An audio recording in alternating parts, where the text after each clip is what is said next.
You're listening to Beyond Wellness Radio, bringing you the cutting edge in health, biohacking, and sports performance. Stay up to date and listen anywhere and anytime on your computer, tablet, or smartphone by subscribing on iTunes. Catch your host, Dr. Justin Marchegiani, as he answers your burning health questions as well as interviews from world-renowned guest experts. For more Beyond Wellness Radio, go to beyondwellnessradio.com. Hey there, it's Dr. Justin Marchegiani. Welcome to Beyond Wellness Radio. Feel free and head over to beyondwellnessradio.com where you can access our full podcast transcriptions. While you're there, you can also sign up for our thyroid and female hormone video series. This series goes into the root cause of why your hormones are out of balance. While you're there, you can also schedule a functional medicine consult with Dr. Justin, myself, where we'll dig deeper into the root cause of your health challenges. Feel free and think of sharing this podcast with at least one person. This podcast grows by people sharing it. Sharing is caring. If you can think of one person that can benefit from this information, please feel free and share it. If you're enjoying the podcast, make sure you subscribe on iTunes. You can also click below the video or podcast where you'll see the iTunes review button and leave us a review. You can also sign up for the newsletter at beyondwellnessradio.com where you'll get updates before anyone else. Thank you so much and enjoy the show. And we are live. It's Dr. J here in the house with Evan Brand. Evan, how are you doing, man? How was your Thanksgiving? I'm doing very good. I made my first turkey and it turned out wonderful. I was in the cook seat this year and I really enjoyed it. We did a pasture-fed turkey that we got from like 20 minutes down the road, and we did the brine. We went to Whole Foods and got this like organic seasoning brine combo that we put in a big old vat, basically let the turkey sit in there for 13, 14 hours and rubbed a bunch of grass-fed butter on it the next day, put some herbs and stuff on top and baked the bad boy. I want to hear about your experience because baking is kind of boring. You did something a lot more fun. Yeah, I've been smoking my Thanksgiving Day turkey for the last 5 years, being in Austin and with Texas barbecue. I was like, hey, let's do it the old Texas style. So I got a Traeger smoker. I posted an Instagram and Facebook picture on it. So anyone wants to take a look, you can feel free and head over to my Facebook or Instagram page. And we smoked it. I think it was apple, cherry, and oak. And it came out great. We did it about 4-hour time. Cooked it about 250 to 280 degrees or so. And it came out phenomenal. So really great. Well, other people can do turkeys. Like people that are in other countries, if you don't celebrate Thanksgiving, that doesn't mean you can't smoke a turkey. That's the interesting thing. Like we do these really, really good meals, but it's only for like one day a year. It's like, why not smoke a turkey just randomly? Maybe we should do that. I like it. I mean, I paid a little bit more money to have the turkey be like pasture-fed, organic, high quality. So great meal. Excellent. My animals are still benefiting from all the let's say all the cartilaginous connective tissue that I could scrounge off the carcass afterwards. So they're loving it. Oh yeah. Speaking of, I threw the carcass out in the woods and my Shih Tzu, she went out there and found it, and I guess she gorged herself on the carcass, and so she spent the rest of the day. You can guess what she was doing. She was throwing it all up. Oh. She ate her body weight in carcass. Oh man, so that's crazy. Very cool. Yeah, so that was a bad mistake. And then the turkey vultures came in the next day and finished the carcass off, which was pretty cool to see. That is cool. Excellent. So the life cycle. Thank you for the turkeys. Yeah, circle of life. Totally. Well, that's cool. I mean, we've talked about a lot of diet and lifestyle strategies during the holiday. So, some of the sides that I did, good quality mashed potatoes, grass-fed butter. We did a gluten-free, grain-free pumpkin pie, kept it really simple. And then we just did it like green beans with some bacon in there, some asparagus, some squash. Kept it really simple, really clean, high-quality food. So it was overall a great holiday. I love Thanksgiving. Yeah, we did green beans in the pressure cooker, the Instant Pot, which turned out good. Great. Put some garlic salt in there. It took like 6 minutes. Throw your green beans in, threw in some butter, she might have threw in a little avocado oil too, I can't remember. But then some garlic salt and, of course, some bacon. 6 minutes, it was perfect. We did baked sweet potatoes, sliced them up, just put some cinnamon and coconut sugar on them with butter, put them in the oven, baked them. What else did we do? Almond flour muffins. Those were good. Put some almond butter on top of those bad boys. That was kind of our dessert. And yeah, so people talk about they're bored. and then they go off their diet. So we're kind of transitioning into the topic of gut inflammation and the causes of it. But a lot of people sabotage themselves because they say that they get bored of their diet and they don't know what to eat. But you could eat sweet potatoes and turkey and green beans all the time and be totally healthy and not bored. Yeah, it's typically not a good excuse because people that say they're bored, it's not like their diet is that of a world traveler where they're eating all this fine cuisine. Every now and then I see it, but most of the time it's not. It's kind of like boring grains or boring kind of conventional types of food. I think I've seen data on it that the average person only eats 12 foods in their lifetime on average. So the fact that someone's like, well, I'm bored, it's like, but on average, you're not eating that many foods. And you can really create a lot of variety eating some of the, paleo template foods. There's a lot of options, especially with meat, obviously any kind of meat, any kind of vegetable within reason, and then healthy fats, and then dialing in the carbs according to what you need and really emphasizing on food quality is important. So I like that. Also, Instapot, man, mashed potatoes, 10 minutes, easy peasy, done. Where like you may be boiling potatoes for 45 minutes to an hour or baking them for an hour before you mash them. So it really saves time. Now, this may be a dumb question, but you're not mashing those beforehand. You're just throwing in like the chunks and then pressure cook the chunks?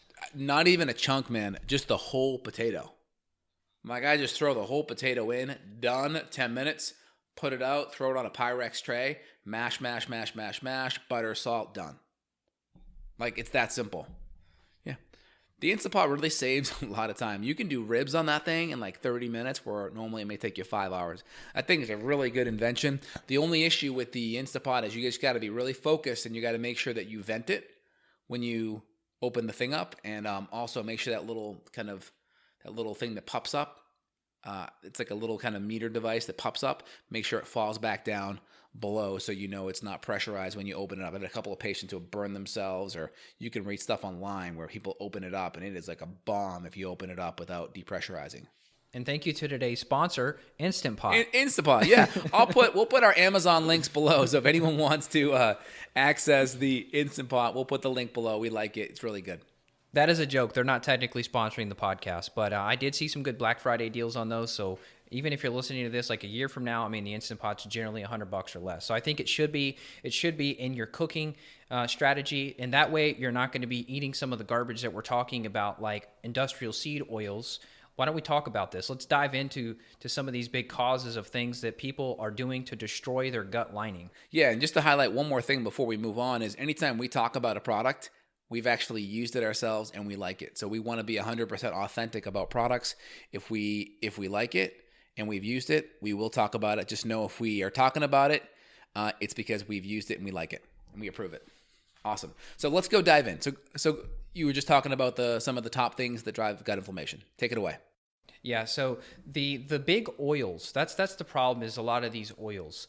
And if you look at the standard American diet, just even 100 years ago, your grandparents or your great-grandparents, they did not have access to these type of oils. They were going to be cooking with your traditional fats. Like they're going to be doing a lot of lard and maybe some beef tallow, some of these traditional fats. Like if I asked my grandfather, what did your grandmother cook you and what did she cook it with? She was not using soybean oil. She was not using corn oil. She was not using rapeseed oil, which is canola. She was not using peanut oil. And if they did something fried, it was going to be fried in possibly bacon fat, which came from the pig in the backyard of the farm, or it was going to be cooked in some type of like a beef tallow where the cows were on the back part of the farm. My grandpa's grandparents had like 300 acres and they had a bunch of cows back there. So it wasn't, hey, we're going to take this canola oil, we're going to coat. What's really annoying is I've seen some gluten-free fish out there, like some breaded fish, but the problem is it's loaded with canola oil. So it's kind of like, do you take the risk? Like the pros and cons? Does the inflammatory component of the canola oil, does that counteract this damaged seed oil? Does that counteract the benefit of the cod or the salmon or whatever else you get? And the answer is, I don't know. I think you kind of have to choose your battles. What's your comment on it? Yeah, so when it comes down to fats, most plant fats are not going to be the best unless they're cold extracted or unless they're minimally processed to extract the fats. partly because of the processes of extracting it tends to damage the fats. Because the heat in the extraction process also makes the fats rancid and taste bad. There's a lot of like deodorizing and filtration and different processes to make it more palatable that you would never be able to have in a natural state. So the best plant fats are going to be, obviously, number one is coconut oil, because it's a saturated fat. It's going to be more temperature stable. And then number two would be like either a cold pressed olive oil or a good quality avocado, which is primarily a monounsaturated fat. And then from there, something like a palm, which is more in a kind of saturated state. And then, of course, you can do, outside of that, an avocado oil would be pretty reasonable. I think those would be my top ones on the plant side. Is there anything you wanted to add there? I mean, there are some nut-based, some seed-based oils, but then you start ramping up the omega-6, and those may not be the best. There are some supplemental oils that are more GLA-based that I'll give supplementally, like black currant seed oil, but we'll give it supplementally, and that's coming from great sources that are going to be in capsules that won't be oxidized and such, that will be really good and wouldn't be an oil like coconut. But those are my top top plant-based fats. And yeah, that's going to be really helpful because bad fats are going to, one, create a lot of oxidative stress, and they're going to deplete a lot of your antioxidant reserves, because if those fats are oxidized, your body's going to need a lot of vitamin C and vitamin E to help with the oxidative stress that those fats may cause your body. Very true. Let me ask you the question about the breading. So like you find a good fish, and it's a gluten-free breading, so it's not covered in wheat, but it's some type of non-gluten containing flour, but then you've got canola oil. Do you think you're still going to be net positive in terms of nutrition because you've still got the good fish, but yet you've got the inflammatory oils? Or would you say just get you some grilled fish, and then if you want to bread it, you bread it yourself? Yeah, I mean, I'm on the fence with that. There's a product that we like. I think it's Alexa's, and they have sweet potato fries. And my wife will do that for my son just because it's really easy. But they have a little bit of canola oil in there. So it's like, So you have this kind of convenience factor where ideally, if you could, you always would want to put your own fat on there if you could. And my easy saturated fat, or my easy fat for cooking that's plant-based, would be like avocado. I like avocado because it tastes a little bit more neutral. I do not like olive oil as much. Olive oil is better for dressings, but I'll do avocado for cooking. So I'm kind of on the fence with that. But I would tend to, if you have control over it, you always choose the better fat over the junky fat if you can. Yeah, well said. So the interesting thing is like coconut oil and avocado, they've become kind of trendy, and I would say avocado is not going to be a traditional fat, meaning like traditional people were probably not doing it because you've got to have some heavy duty equipment to extract the oil. But coconut oil would be super traditional. I mean, this would be something that has historical use. Yeah, I mean, if you're eating a whole avocado, you'd be able to have access to that. That wouldn't be a problem. But the actual oil portion is what you're talking about, right? Yeah, I'm talking just, pouring it in your pan and cooking something with it. Yeah. Your big fats that are going to be plant-based would probably be primarily coconut. But then your biggest ones that I think are going to be used more, long-term from generation to generation will be your tallows, right? Your bacon fat, your duck fat, those kind of things, because saturated fats don't go bad, right? They stay good for a long time because the carbon is saturated with 4 hydrogen bonds between them, which makes the fat really, really, really temperature stable. Beautiful. Yep, all right, so we hit the oils. Those are bad. They're bad for your gut. They cause inflammation, oxidative stress. Food additives, let's talk about those next. Here's the hard part is food additives are in literally everything. You could even go and get like an organic, I was looking at some organic gravy, like a gravy mixture, but it had added stuff to it like maltodextrin and flavors and stuff like that. And so, of course, there's a spectrum, right? There's the straight garbage, MSG, carrageenan, Splenda type things that we'll go into. But then you've got the spectrum where maybe you find organic spices that had a little flavor added, but it was an organic flavor, and you don't worry about it as much. Correct. Yep. I like that. The spices and the flavoring are going to be big. MSG, aspartame, they're going to be more excitotoxins. They can increase brain fog. They can stimulate your brain neurons to death, so to speak. That's where some of that data came from. So not the best thing long term. And of course, inflammation in the gut can create inflammation in the brain. So if you're listening to this and you don't have any gut issues, most people associate foods or additives or bad fats with gut issues, but a lot of times it could just be increased inflammation. And that inflammation could be manifesting from joint pain or headaches or mood issues or brain fog. So just remember, when we talk about some of these things, it may not necessarily be connected to a digestive issue or a gut issue. And that's the hardest thing people to wrap their heads around. Yeah, let's talk about this study we've got here on food additives, specifically Splenda. It's ridiculous. You'll see things that are promoted as healthy, but then they have added Splenda to them. So there was a paper, it was 2018, inflammatory bowel disease was the paper, I guess. I don't see any other journal it was from. But long story short, Splenda, it says here in the conclusion of the study, is that Splenda promoted dysbiosis. And we did a whole show on that. We've done many on dysbiosis, but basically an imbalance of good and bad bacteria, which then creates inflammation, intestinal permeability, and on and on. But you could do that just with Splenda. So it's like, oh, I eat paleo, but yet I put Splenda, or like one of those little fake drink packets, those little, have you seen those? The little packets where it's like a fruit punch and you put it in your water, but it's got Splenda instead of stevia. Not good. Yeah.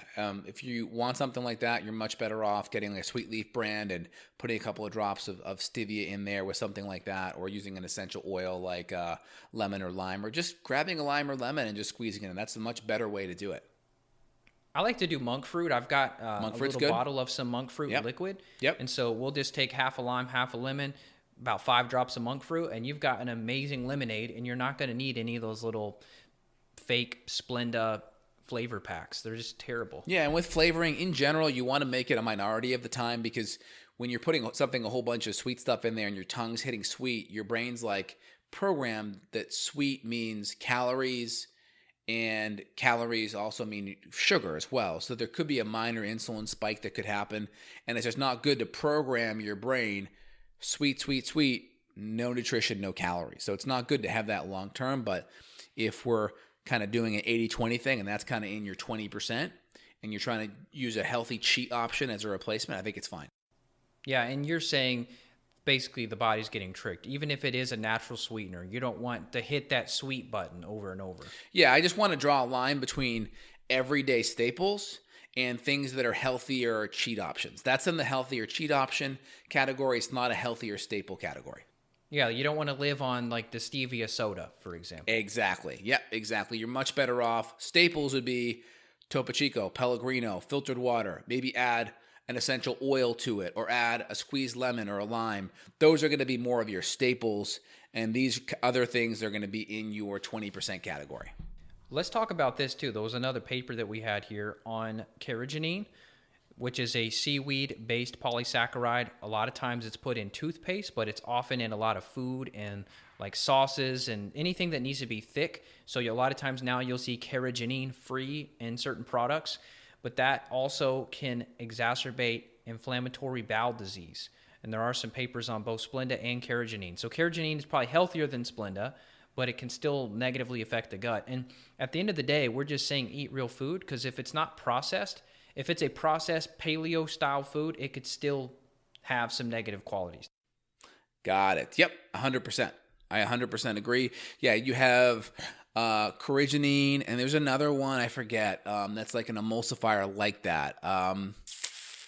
Yeah, guar gum, that's what it is. Some of those, I think, are also a little bit higher in FODMAPs too.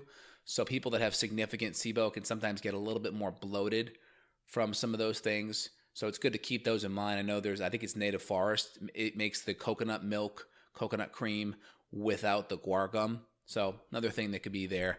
There's some studies showing they can be beneficial and not bad. So kind of go back and forth on it. So if you have a negative implication with it, that could be it. We may want to just find a healthier option.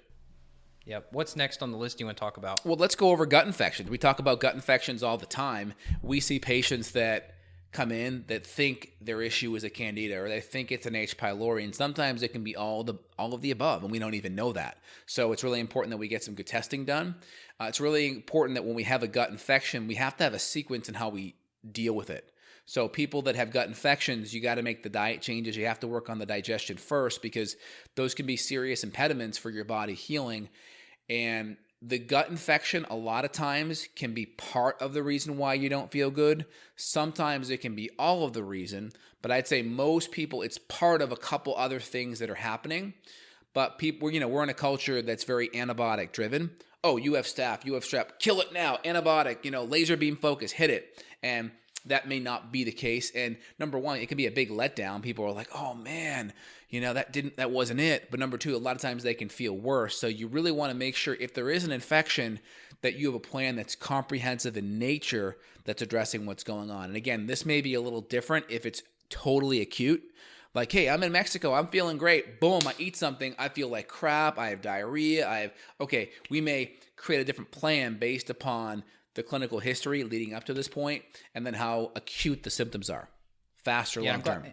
And I'm glad you mentioned too, there's a sort of an order of operations to that too, because there may be higher priority infections driving inflammation, as opposed to if you've got some candida. Yes, candida can be a huge problem. I did a whole summit on candida, but if you had H. pylori, we're going to prioritize H. pylori over candida because it's going to affect much, much more mechanisms in the body. 100%. I'd also say next thing is just adrenal stress in general. We know that high levels of cortisol are going to decrease gut barrier function. It's going to break down IgA or immunoglobulin A, which can have a beneficial effect on helping the immune system. It can gobble up or potentially attack some infections that may make their way into the gut. The idea that you get exposed to an infection and that you automatically get infected isn't necessarily true. So there's a couple of ways that may happen. Number one is you get exposed to a large amount of an infectious material that overwhelms your immune response, and you're sick no matter how healthy you are. This could be like you're healthy, you go for a hike, you drink some lake water, boom, you got Giardia, you're sick. There's that. There's also, hey, you get exposed to just a lot of different microbes over time. Your gut is stressed from cortisol and IgA imbalances. Maybe you have some food allergens too. Maybe your stomach acid and enzymes have dropped. Now, boom, a stressful event happens. Now you start getting sick because your gut, your digestion, your inflammation accumulates. All stress summates or accumulates in the body, and the gut barrier breaks down, and cortisol and stress can go high, which can cause your gut barrier to break down. And then when it finally drops, that's going to make it hard for us to deal with inflammation. It's going to make it hard to build back that immunoglobulin barrier, and it's going to make it hard to have energy and deal with stress. Yeah, so when people hear stress, they kind of just tune out because they're like, everybody talks about stress. What am I supposed to do? Just meditate and do yoga. So here's kind of the granular, in the flesh example of what could happen. Let's take someone who has a bad boss, and every Monday when they go to work, they get a knot in their stomach. They feel sick to their stomach because they know they're going to go in. They've got this micromanaging boss that they hate, or they've got somebody that wears perfume that makes them sick next to them. So they have this fight or flight reaction every Monday morning, and then Tuesday, and on and on and on. So it might not be that your relationships are stressed. It could be, but your relationships could be great. Your family life, your kids, your home life, all that could be great, but then you have this stress every day of a boss. That is still enough to degrade the gut barrier and cause issues over time. And we've seen that happen where, let's say the boss gets transferred out, and then they have a new boss that comes in, and it's a better boss, and all of a sudden this person's gut complaints magically goes away. It was just because of that fight or flight reaction getting turned off. They were able to relax at their job, and then that parasympathetic healing reaction came in and started to work on the gut. Yeah, many people, they kind of categorize their stress. They kind of just say stress is, and they put all their stress in the emotional category: work, relationships, family, finances. But they forget that the gluten that I'm eating or the gut bug is now putting stress on my body. So now my emotional reserves drop. So instead of being able to have 3 or 4 emotional stress problems at one time, now I can only deal with one. And then now I'm flipping out on my kids, or I'm arguing with my wife and we're fighting more, or I'm losing my cool at work. Part of that is because that emotional stress bandwidth drops when other stressors come in. So it's like people just kind of look at emotional stress like it's this thing unto itself, and I just have to change my strategy or meditate more. But a lot of times fixing the other stressors that we talk about allow more bandwidth to be allocated to that part of the system. Oh, well said. Amazing, amazing, important point. It's like, okay, I'm going to eat my avocado toast and then go do yoga. It's like, you got to realize that bread or whatever it is, that processed stuff is damaging the gut. So you could just have a completely stress-free life. You might even be retired, but yet you had a donut and then you feel like crap and you don't know why. It sounds so simple. Like when we point it out, it's like, duh, but I'm glad you brought it up because people skip out on that. They don't realize, hey, I ate this. Now I damaged the gut. Now I have this emotional response, or I have an overreaction, because then you get into the whole conversation of blood sugar too, right? It's like, okay, I'm eating these foods that are causing the blood sugar to spike and then crash and spike and crash. That is a stress. Even if your life is not stressful, you've still got stress. 100%. And again, a lot of these things, they aren't intuitive. The reason why they're on our radar is because we see it clinically play out over and over and over again. It's like, hey, you change the diet. You see some nutritional compounds or nutrients are low in the person's diet. We supplement. We fix digestion. Hey, there may be an infection. We work on that. We support the adrenals. Now the person's productivity at work, and they're like, yeah, work isn't as stressful. It's like, yeah, because your bandwidth has been freed up. It's like you got this program in the background that is just sucking up all of your RAM, and then now we close down that program or we update the software and get a better version for your operating system, and it's like, boom, now things aren't as big of a deal. Not to mention, if we throw in some adaptogenic herbs or some liver support, you really start to have a lot more RAM available. So it's amazing because people, they may not have much change in their day-to-day life, but the way they respond to that day-to-day stress is significantly better, and that's priceless. And I see it could affect women a little bit more because of their cycle. And a lot of women, they know, like a week before their cycle, they are up in arms regarding headaches or breast tenderness or back pain or mood stuff. Or they're just losing a lot of blood, which causes them to be anemic, and then they have low iron and their energy drops. So a lot of times it can compound a lot of those female hormones and make them feel not good for a week. And so a lot of times the first thing we see with women is that PMS starts to go from maybe 7 days to like 1 or 2. And that's a huge thing. Or their irritability or breast tenderness switches a lot, because with women, progesterone is actually a precursor to their stress hormones. So when they start getting stressed, they lose their progesterone and they start becoming estrogen dominant.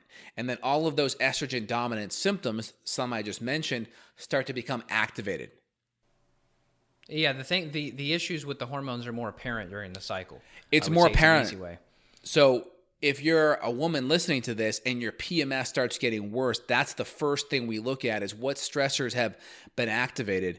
You know, women's hormonal rhythms are more intricate. They're like a beautiful symphony that has the wind instruments, the string instruments, the percussion instruments. And when one instrument starts to go off, that symphony turns to noise pretty fast, where men are just kind of like a foghorn or kind of like a one-note instrument that's just kind of in the background the whole time. So it's a little bit harder to knock the foghorn off, but the symphony, it's easier to make it sound not so good fast. Yeah, the women are like, oh, he just won me over. He called my hormones a beautiful symphony. It's a lot of stuff happening underneath the hood, and it's amazing when you can just get the estrogen dominance under control, and now you're not as anemic, and then now you're able to carry oxygen better, and your mitochondria works better, and your thyroid works better. And then also when your progesterone levels come up a little bit more, now you're able to open those GABA chloride channels. You're not as anxious. You're not as moody. The estrogen dominance drops, so the breast tenderness and the muscle contraction causing the back pain's now gone. It's amazing what happens. And some women, it's sad, some have half their cycle is almost like a PMS kind of up and down wagon. The goal is maybe we have 1 or 2 days, or maybe it's a half a day and it sneaks up on you. That's the ideal goal. And it's a win-win because, the husbands benefit too, and the women are far more productive and they feel better.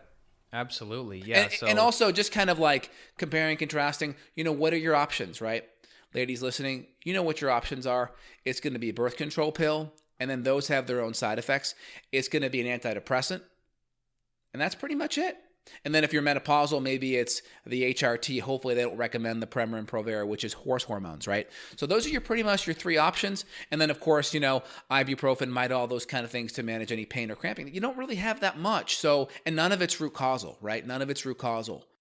Yeah. So I just want to point out that just because something is common doesn't make it normal. So if you and all your female coworkers or your female friends, you all complain about your periods together, and oh my God, my period's so miserable, my PMS, and my husband better watch out today. It's like, Yes, common, but not normal. My wife is a breeze through her cycle. And even in the postpartum period, it was great. And her cycle came back normal and there wasn't anything crazy. And I think it's just because we've tried and put so much work into this years and years and years, you do start to get this point where, hey, the period sneaks up on you and That's you the had goal. no complaints. We wanted to sneak up on them or at least get it down to like 1 or 2 minor days versus, major or even a week or plus of major stuff. And this is not a pipe dream. This is a reality that we see all the time clinically, and Thousands we've of times. seen it also. At least hundreds, for sure. Yep, 100%. Also, let's go talk about circadian rhythm or sleep stuff, right? We know sleep's a big deal because that's where we recharge a lot of our hormones, our adrenals, and our neurotransmitters, and these are really important for stress. So if we don't recharge these glandular systems, if we don't recharge our neurotransmitters, then our ability to deal with stress gets thwarted, and the more we're not able to deal with perceived stress, the more our gut's going to be broken down and affected, the more our sympathetic nervous system will be affected. So it's a lot of stress is perception based, where you could take someone who has a larger bandwidth to deal with stress, put them in the same situation, and they may not have the same physiological sympathetic nervous system response because they have more bandwidth than you. And then if that response isn't happening, then they're not going to have all the side effects of the sympathetic nervous system decreasing stomach acid or enzymes or breaking down their gut lining or making it hard to break down food.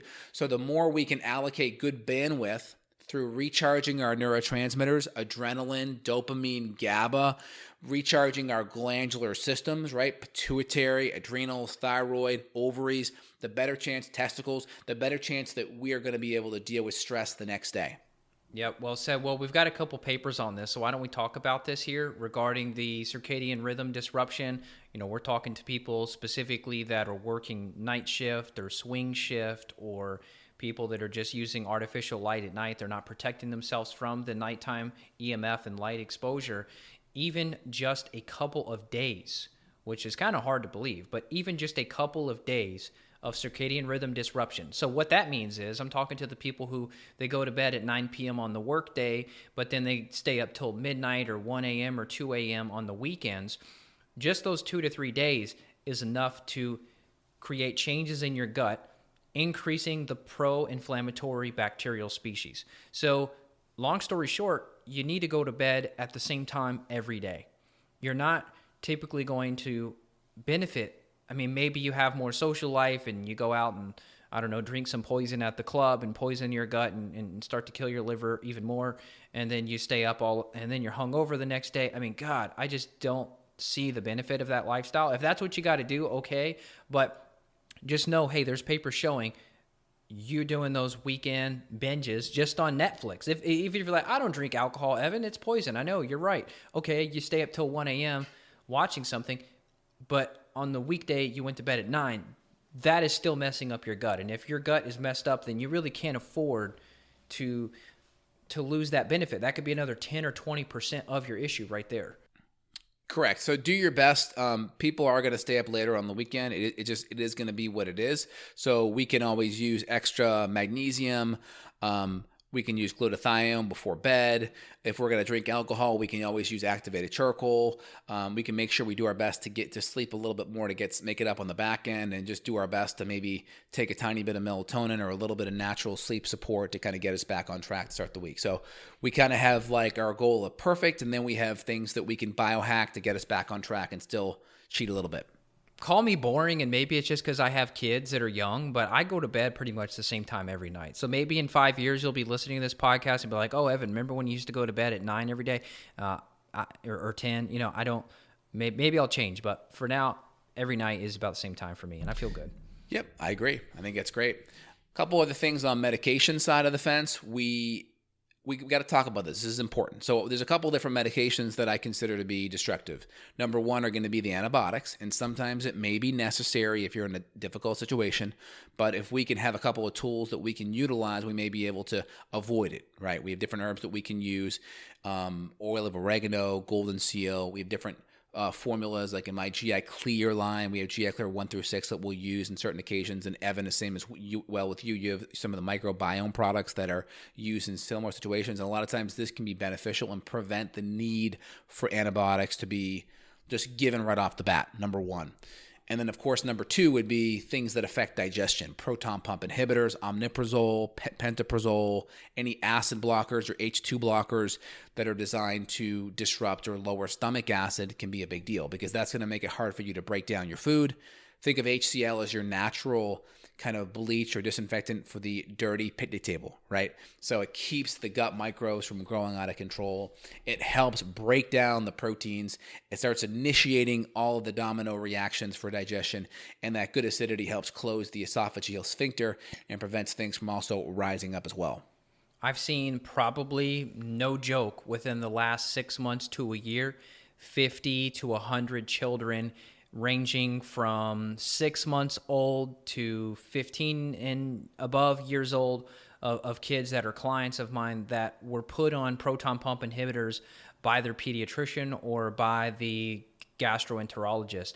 I'm talking like you got a 1-year-old kid that has some skin rashes, or there's something going on. Maybe it's burping, or maybe it's gas, or something's just not right with a 1-year-old, and they don't even bring up diet changes at all. If they're still being breastfed, they don't bring what's in the mom's diet into the consideration. It's just, here's a PPI for a 1-year-old. I mean, it's almost criminal. It is. I mean, they'll do they tag them in a lot of times, and most of the time it's just the mom typically is eating a food allergen that's usually driving it, or there just could be needed some extra probiotics, and that can be a big one. So we'll do some of the Infantis blend of probiotics to help with some of the newborns, and we'll really look at some of the food allergens in the mom, and that can help a ton.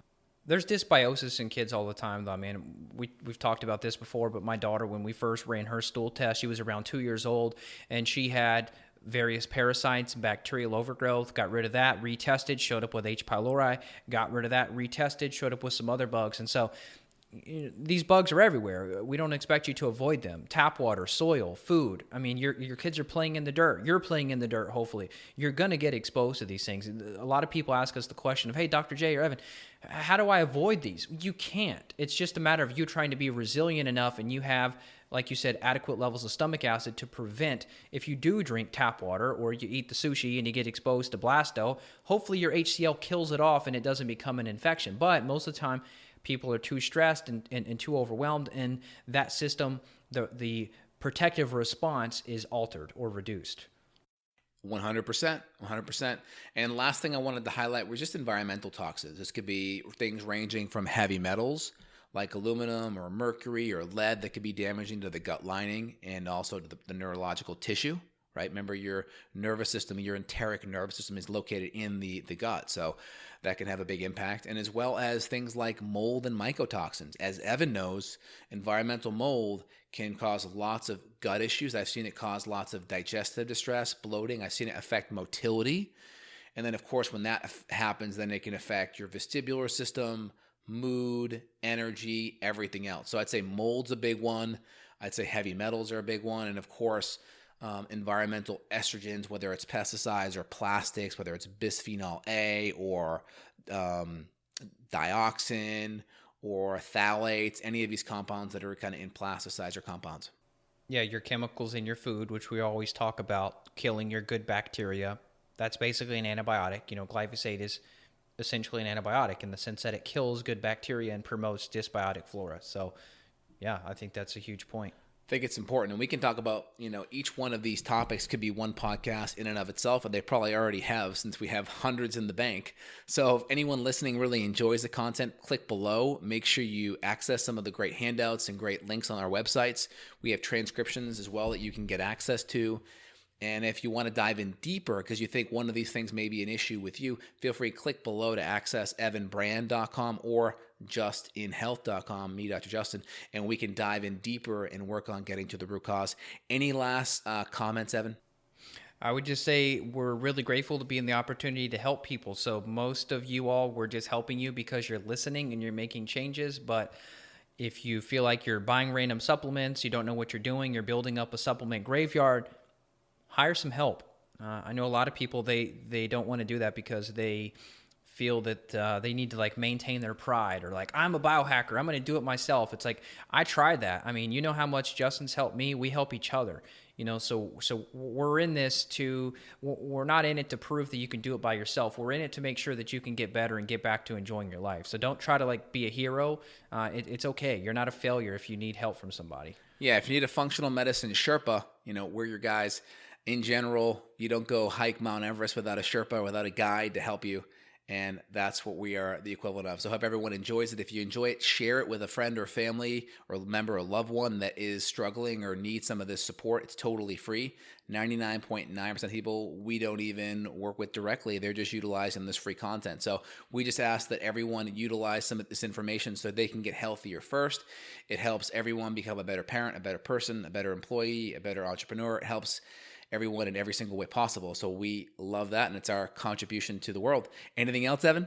Oh, that's a beautiful, beautiful way to end it. Nope, I've got nothing else. You all take care. All right. Hey, excellent. Everyone have a great day. Take care. Take care. Bye-bye. Bye. Got a question for Dr. J? Go to BeyondWellnessRadio.com and click the questions button. Then tune in to hear the answer. Also, if you like the show, click below to review us on iTunes. For more Beyond Wellness Radio, go to BeyondWellnessRadio.com.